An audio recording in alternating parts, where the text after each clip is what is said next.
probably experiencing within the society or system in which we live in, some of those acts of the lesser stage of prejudice, they may then start thinking, how can I get back at that by this physical attack?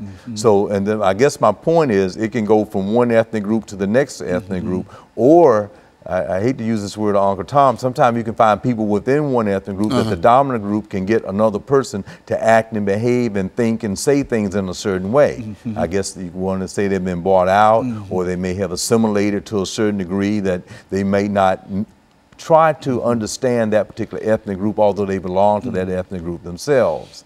However, going back to this issue of the problem that we are seeing in our society today, many people that might be the victims of it are now turning that into another type of act on prejudice and physically attacking. So I hate to date it, but as we have this conversation, there have been many types of attacks that have occurred in America and throughout the other country, and some people in their minds may be acting this thing out in a more physical or to the point of exterminating another group of people, or the idea that another, even entire society, they could, regardless of who is in the building, if they are just called American, they want to get rid of them. So that's an extermination, an act on prejudice as well.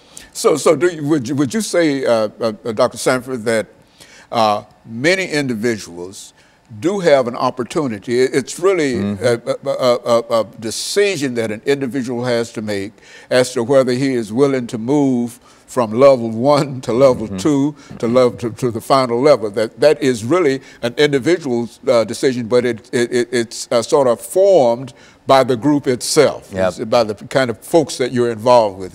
Would that be a correct assessment of that? That is very, very correct. And one of the things, since we are in higher education, is to try to have diversity in education, so that that group that's, because of legal segregation hundreds of years ago, things are still pretty much that way today, or people might still be separated and might have those attitudes, that through a system of education, that they will change their attitudes and values in a different way. And we have indeed seen that. We've seen that with the millennials, and how our Supreme Court now allows this discrimination that was going toward gay brothers, lesbians, sisters of being married. Now they changed that law because there was a change in people's attitudes that were born in the 80s and the 90s. And so the same thing with the civil rights movement, when there was an act of prejudice, of discrimination, as well as physical attack. With a social movement that went on and on, laws were changed. And now supposedly there are improvements to the point that we have a first African-American president, two-term president.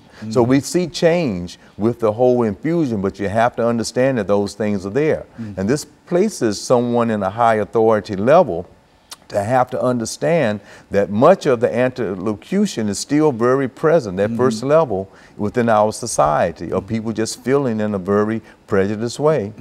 And you can see within the political campaign that's going on at the very present time, when a person figures out there's a whole group of people, regardless of their education, economic status, they might feel depressed or suppressed, and they might start thinking in a way, and then they go out and they meet and they rah-rah about it. So you can see some of the people with their flags up and everything that might ready to move to the next section. Next step of it.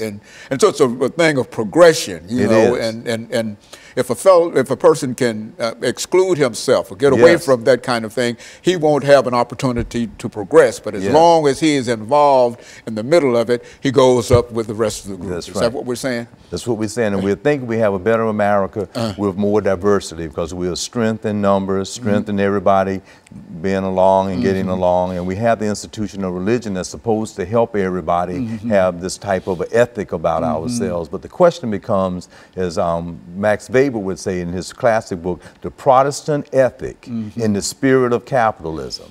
How does capitalism prevent us from being able to get along?